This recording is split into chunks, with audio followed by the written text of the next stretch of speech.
اگر آپ لوگ قرآن پڑھتے ہیں اور علماء کے بیان بھی سنتے ہیں تو آپ نے کہیں نہ کہیں یہ بھی سنا ہوگا کہ قرآن خود سے نہ پڑھو، نہیں تو گمراہ ہو جاؤ گے۔ تو کیا ایک انسان قرآن پڑھ کے گمراہ ہو سکتا ہے معاذ اللہ؟ یہ ویڈیو دیکھنے کے بعد جو شخص آپ کو یہ بات کہے گا، آپ اس کو ایک مدلل جواب انشاءاللہ دے سکیں گے۔ جو شخص بھی آپ سے کہے گا کہ قرآن ڈائریکٹ نہ پڑھو، تو اس کے پیچھے مطلب صحیح بھی ہو سکتا ہے اور غلط بھی۔ پہلے اس کا غلط مطلب جو لوگ لیتے ہیں وہ آپ کو ریفرنس کے طور پر یہ آیت پیش کرتے ہیں۔ اللہ اس مثال سے بہت سے لوگوں کو گمراہی میں مبتلا کرتا ہے اور بہتوں کو ہدایت دیتا ہے۔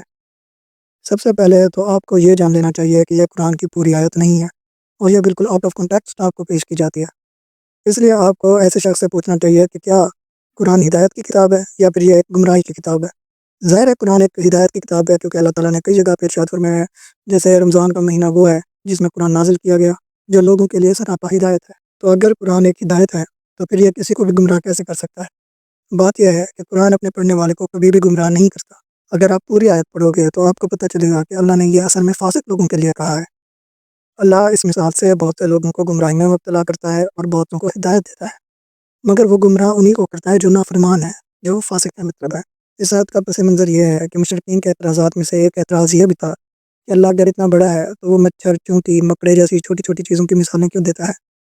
اور اس کے جواب میں اللہ تعالیٰ نے فرمایا کہ اللہ کو اس بات میں کوئی شرم نہیں آتی کہ وہ مچھر یا اس سے بھی کوئی ادنا چیز کی مثال دے۔ جو ایمان والے ہیں ان کو پتہ ہے کہ یہ حق ہے، اور ان مثالوں سے لوگوں کو سمجھنے میں آسانی ہوتی ہے، اور انہی مثالوں سے اللہ ہدایت بھی دیتا ہے اور گمراہ بھی کرتا ہے۔ گمراہ وہ ہوتے ہیں جو فاسق ہیں، مطلب جو نافرمان ہیں، جن کو اس کتاب پر یقین نہیں۔ تو اب آپ کے ذہن میں ہوگا قرآن غیر مسلموں کو گمراہ کرتا ہے، حالانکہ ہر سال کئی ہزار غیر مسلم قرآن کو خود سے پڑھ کر مسلمان ہو جاتے ہیں۔ تو میں آپ کو پھر بتا دوں کہ قرآن اپنے پڑھنے والوں کو کبھی بھی گمراہ نہیں کرتا۔ مثال کے طور پر محمد صلی اللہ علیہ وسلم اللہ کے رسول ہیں، ان کو جو مانتا ہے وہ مسلم، جو نہیں مانتا وہ غیر مسلم، اور غیر مسلم دوزخ میں جائیں گے۔ لیکن کیا ہم یہ کہہ سکتے ہیں کہ معاذ اللہ رسول اللہ صلی اللہ علیہ وسلم لوگوں کی جہنم جانے کی وجہ ہے؟ نہیں نا۔ بالکل اسی طرح اگر کوئی نافرمان فاسق جس کے دل میں کھوٹ ہے وہ گمراہ ہوتا ہے تو وہ قرآن کی غلطی نہیں ہے، وہ اس کے اپنے دل کا بوجھ ہے جو اس کو گمراہ کرتا ہے۔ اور اللہ تعالیٰ نے ان نافرمانوں کو جواب دیا ہے کہ انہی مثالوں سے نافرمان لوگ گمراہ ہوتے ہیں۔ لیکن میں نے کہا کہ اس بات کا صحیح مطلب بھی ہو سکتا ہے، وہ کیسے؟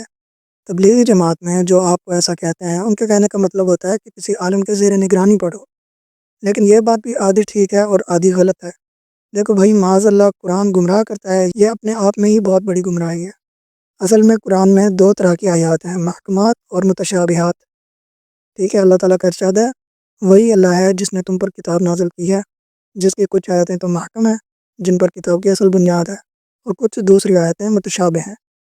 اب جن لوگوں کے دلوں میں ٹیڑھ ہے وہ ان متشابہ آیتوں کے پیچھے پڑے رہتے ہیں تاکہ فتنہ پیدا کریں اور ان آیتوں کی تعویلات تلاش کریں۔ قرآن نے واضح اس آیت میں ہمیں بتا دیا ہے کہ جو اسلام کے بنیادی احکام ہیں وہ واضح طور پر بیان کر دیے گئے ہیں، جبکہ جن کے دل میں کھوٹ ہے وہ ان دوسری آیات کے پیچھے پڑے رہیں گے تاکہ اپنی مرضی کا مطلب اس میں سے نکال لیں۔ اچھا، اب آپ لوگ کہو گے اس کا مطلب یہ ہے کہ بغیر کسی عالم کی نگرانی میں قرآن نہیں پڑھنا چاہیے۔ اس کا یہ مطلب بھی نہیں ہے۔ بہت سارے لوگوں کو عربی نہیں آتی تو وہ اپنی زبان میں قرآن کا ترجمہ پڑھتے ہیں، وہ قرآن کا ترجمہ بھی کسی عالم کا ہی لکھا ہوتا ہے۔ اس لیے ایسے سمجھیں آپ ایک عالم کی نگرانی میں ہی پڑھ رہے ہیں، اور بہت سارے غیر مسلم لوگ اپنی زبان میں قرآن کا ترجمہ پڑھ کے ہدایت پا جاتے ہیں۔ ہاں، مسائل والی جو آیات ہیں جیسے نماز، روزہ، زکوٰۃ، حج، حرام حلال، نکاح، طلاق، اور بھی کافی مسائل کے لیے آپ کو کسی نہ کسی عالم کی ضرورت پڑے گی، کیونکہ ان سب کے بارے میں اللہ نے فرمایا، اے پیغمبر، ہم نے تم پر بھی یہ قرآن اس لیے نازل کیا ہے تاکہ تم لوگوں کے سامنے ان باتوں کی واضح تشریح کر دو جو ان کے لیے اتاری گئی ہیں، اور تاکہ وہ غور و فکر سے کام لیں۔ تو اس آیت سے پتہ چلتا ہے کہ ان آیات کی تشریح رسول اللہ صلی اللہ علیہ وسلم نے کر دی ہے جو ہمیں احادیث میں ملیں گی۔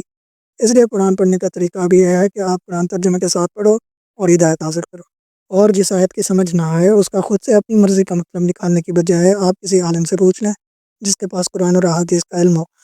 یہ جو باتیں میں نے آپ کو بتائی ہیں اس سے آپ لوگ یہ تو سمجھ گئے کہ قرآن گمراہی کی وجہ نہیں ہے، لیکن آپ پھر بھی گمراہ ہو سکتے ہیں اگر آپ کے قواریت میں پڑھیں گے تو